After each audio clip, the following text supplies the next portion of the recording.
మీకంతా కూడా గోచారరీత్యా గ్రహాల యొక్క స్థితిగతి కలయిక వాటి గమనము వాటి ప్రభావం అంతా కూడా మేషాది ద్వాదశ రాశుల వాళ్ళకి గోచార చక్ర ప్రకారంగా అంతా కూడా విశ్లేషణ చేయడం జరుగుతుంది. ఈ రోజున మనం చెప్పబోయే టాపిక్ ఏంటంటే ప్రధానంగా చూసుకుంటే 2026 ఆంగ్ల సంవత్సర ఫలితాల్లో భాగంగా ప్రధానంగా చూసుకుంటే ఈ యొక్క సంక్రాంతి వేళ నుంచి ఎటువంటి శుభ కార్యక్రమాలంతా కూడా విశేషంగా పుణ్యయోగాలు సిద్ధించడానికి సంక్రాంతి సందర్భంగా మీకంతా కూడా మేషాది ద్వాదశ రాశుల వాళ్ళకి ఈ యొక్క ఆంగ్ల సంవత్సర ఫలితాల్లో భాగంగా జనవరి నుంచి డిసెంబర్ దాకా ఈ పండగ నుంచి మీరు ఎటువంటి పుణ్య కార్యక్రమాలు ఆచరించుకుంటే మీ జీవితం అంతా కూడా రాజయోగంగా మారడానికి విశేషమైన పరిష్కారాలంతా కూడా చెప్పడం జరుగుతుంది. గోచారిత్య గ్రహస్థితి అంతా కూడా చూసుకుంటే మీనరాశిలో శనీశ్వరి సంచారం జరుగుతుంది. ప్రధానంగా రాహువు యొక్క సంచారం అంతా కూడా కుంభరాశిలో సంచారం ఏప్రిల్ 14 తర్వాత వక్రగతి సంచారం జరుగుతుంది. ప్రధానంగా సప్తమ స్థానంలో అంటే ప్రధానంగా చూసుకుంటే సింహరాశిలో అంతా కూడా ఈ యొక్క కేతు యొక్క సంచారం ఏప్రిల్ 14 తర్వాత వక్రగతి సంచారం జరుగుతుంది. బృహస్పతి యొక్క మార్పు అంతా కూడా చూసుకుంటే ఇక్కడ మిథున రాశిలో అంతా కూడా రాజయోగ కారుగా మారి అంతా కూడా అతిచారం నుంచి మళ్ళీ తిరోగమనంలో అంతా కూడా మార్పు చెందడం జరిగింది. మళ్ళీ చూసుకుంటే జూన్ 14 తర్వాత కర్కాటక రాశిలో ఉచ్చస్థానంలో మార్పు జరుగుతుంది. ఈ యొక్క సూర్యగ్రహం అంతా కూడా చూసుకుంటే సవిత్ర సూర్యనారాయణ స్వామి అంతా కూడా జనవరి 1వ తారీఖు నుంచి అంతా కూడా ప్రధానంగా ఇక్కడ ధనుసు రాశులు అంతా కూడా చతుర్గ్రహ కూటమితోటి కలుగుతూ ఉంటారు. తర్వాత చతుర్గ్రహ కూటమిలో అంతా కూడా సూర్య భగవానుడు ధనుసు రాశిలో అంగారకుడు బుధుడు శుక్రుడి కలియుకతోటి చతుర్గ్రహ కూటమిలో అంతా కూడా సంభవం జరుగుతుంది. ప్రధానంగా జనవరి 15వ తారీఖు తర్వాత మార్పు అనేది జరుగుతుంది. ఉత్తరాయణ పుణ్యకాలం అంతా కూడా మొదలవుతుంది. ఉత్తరాయణము అంటే ప్రధానంగా ఉత్తరాయణం అని చెప్పేసి అంటే ఆయనము అని చెప్పేసి అంటే గమనం అని చెప్పేసి సూర్యుడు యొక్క గమనం అని చెప్పేసి మార్గము పయనము అని చెప్పేసి చెప్పడం జరుగుతుంది. ఉత్తరాయణ పుణ్యకాలం అనేది సూర్యుడు యొక్క గమనాన్నంతా కూడా నిర్దేశిస్తూ ఉంటుంది. ప్రధానంగా చూసుకుంటే ఉత్తరాయణ పుణ్యకాలంలో అంతా కూడా ప్రధానంగా 6 నెలల వరకు ఉంటుంది. తర్వాత 6 నెలల తర్వాత దక్షిణాయన పుణ్యకాలం వస్తుంది. ప్రధానంగా చూసుకుంటే ఈ కాలాన్నంతా కూడా ఉత్తరాయణ పుణ్యకాలంలో మకర రాశిలో ప్రవేశం చేసిన తర్వాత ఈ యొక్క మకర రాశిలో అంతా కూడా ప్రవేశం చేస్తుంటారు సూర్యనారాయణ స్వామి అంతా కూడా 15వ తారీఖు రోజున జనవరి 15వ తారీఖు రోజున. ఈ యొక్క అదే సమయంలో మకర సంక్రాంతి అంతా కూడా మనకంతా కూడా పండగ చేసుకోవడం జరుగుతుంది. 15, 16, 17 తారీఖులో అంతా కూడా భోగి మళ్ళీ 14, 15, 16 ఆ తారీఖులో అంతా కూడా జరుగుతూ ఉంటుంది. ప్రధానంగా చూసుకుంటే భోగి సంక్రాంతి కనుమ అనేది పండుగ చేసుకుంటుంటారు జనవరిలో అంతా కూడా. ప్రధానంగా చూసుకోవడం వల్ల ఈ యొక్క సంక్రాంతి వేళల్లో అంతా కూడా పాడి పంట అంతా కూడా పంటలు బాగా పండడం ప్రధానంగా రైతులకంతా కూడా విశేషంగా ధనధాన్యాది సమృద్ధి కలగడం ధాన్యలక్ష్మి అనుగ్రహం అంతా కూడా లభిస్తూ ఉంటుంది.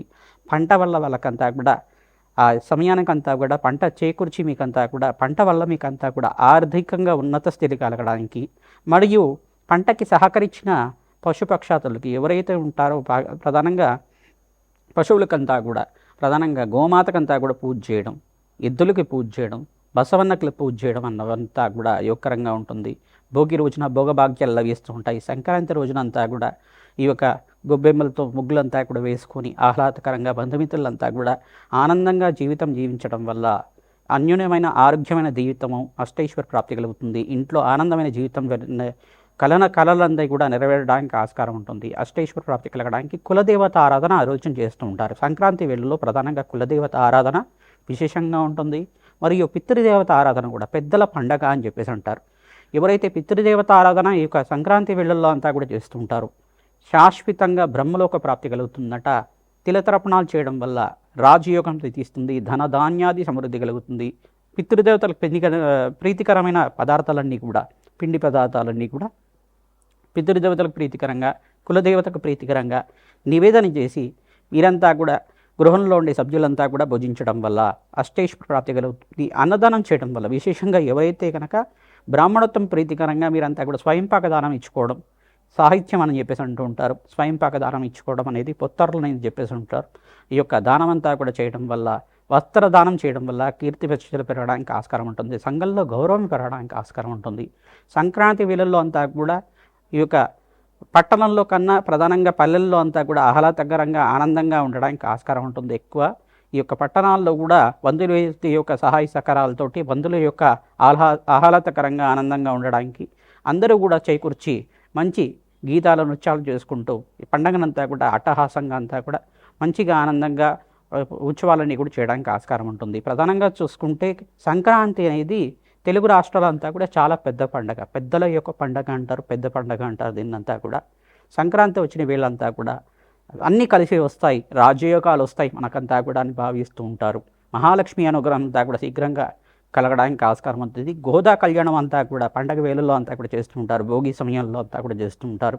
గోదాదేవి కళ్యాణం అంతా కూడా చేయడం, రంగనాథ స్వామి అనుగ్రహం అంతా కూడా లభిస్తూ ఉంటుంది, శ్రీకృష్ణ పరమాత్మ అనుగ్రహం అంతా కూడా లభిస్తూ ఉంటుంది.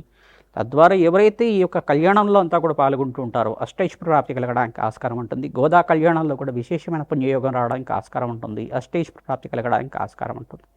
ప్రతినిత్యం కూడా ఈ యొక్క అమ్మవారి ఆరాధన ఖడ్గమాల స్తోత్రంతో కుంకుమార్చన చేసుకోవడం, ఈ యొక్క యజ్ఞ హోమాది క్రతువుల్లో అంతా కూడా పాల్గొనడం వల్ల విశేషమైన పుణ్యయోగం వస్తుంది. దేవాలయ ప్రాంగణంలో ఉత్తరాయణ పుణ్యకాలంలో అంతా కూడా దేవతలకి శక్తి కలిగే విధంగా విశేషమైన యజ్ఞాత క్రతులంతా కూడా చేస్తూ ఉంటారు. రాజశ్యామల యజ్ఞాత క్రతులు కానీ, విశేషమైన చండీ హోమాది కార్యక్రమాలు కానీ, కులదేవత ఆరాధన కానీ, విశేషంగా ఎవరైతే యజ్ఞ హోమాది క్రతులంతా కూడా చేస్తూ ఉంటారో విశేషమైన పుణ్యయోగం సిద్ధించడానికి ఆస్కారం ఉంటుంది. అత్యంత శుభమైన కాలంగా ఉత్తరాయణ పుణ్యకాలం అంతా కూడా అత్యంత శుభకాలంగా ఉంటుంది. సంక్రాంతి అంతా కూడా పుణ్య కార్యక్రమాలు ఆచరించుకోవడానికి, దాన ధర్మాలు చేసుకోవడానికి అత్యంత శుభమైన ఫలితంగా ఎవరైతే దానాది కార్యక్రమాలు చేసుకుంటూ ఉంటారో 3 రెట్లు 3000 కోట్ల రెట్లు ఫలితం అంతా కూడా పొందడానికి ఆస్కారం ఉంటుంది. ప్రతినిత్యం కూడా అమ్మవారి ఆరాధన, కులదేవత ఆరాధన, పితృదేవత ఆరాధన మర్చిపోకుండా చేస్తూ ఉండండి.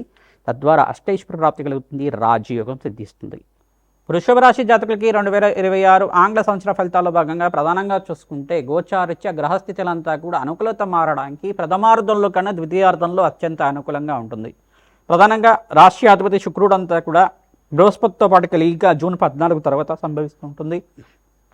బృహస్పతి శుక్రుడు కలియిక అంతా కూడా అత్యంత శుభమైన ఫలితంగా రావడానికి ఆస్కారం ఉంటుంది, రాజయోగ కారణం అవుతుంది. ప్రధానంగా బృహస్పతి అంతా కూడా యోగకరంగా మారడానికి ఆస్కారం ఉంటుంది. జూన్ 14 తర్వాత ఉచ్చస్థానంలో మార్పు అంతా కూడా రాజయోగంగా ఉంటుంది. ప్రధానంగా చూసుకుంటే మీరు మిశ్రమైన ఫలితాలంతా కూడా జూన్ 15వ తారీఖు నుంచి మీకు అంతా కూడా రాజయోగంగా మారుతుంది. కానీ ఇక్కడ చూసుకుంటే జనవరి 15వ తారీఖు నుంచి ఏప్రిల్ 28వ తారీఖు దాకా మిశ్రమైన ఫలితాలంతా కూడా చూడడానికి ఆస్కారం ఉంటుంది. ఇక్కడ చతుర్గ్రహ కూటమి, పంచగ్రహ కూటమి, త్రిగ్రహ కూటమి, షష్టగ్రహ కూటమి ప్రభావం అంతా కూడా గ్రహాల యొక్క స్థితిగతి స్తంభన అనేది జరుగుతూ ఉంటుంది. దీని ప్రభావం వల్ల కొంచెం శత్రు బాధలు అనేది పెరగడం కానీ, శత్రు పీడలు అనేది జరగడం కానీ జరుగుతూ ఉంటుంది. మీ మీద ఎవరైనా ప్రభావం చేసి ఉంటారు, ఎవరైనా ఏదో జరిగింది అనేది మీకు అపనమ్మకంగా అనిపించి ఉంటాయి కనుక ప్రధానంగా ఏదైనా పని మొదలు పెట్టుకుంటే ఆటంకాలు తరచుగా రావడం, అనారోగ్య సూచనలు అనేది దీర్ఘకాలికంగా అనారోగ్యంతో బాధపడుతుండడం.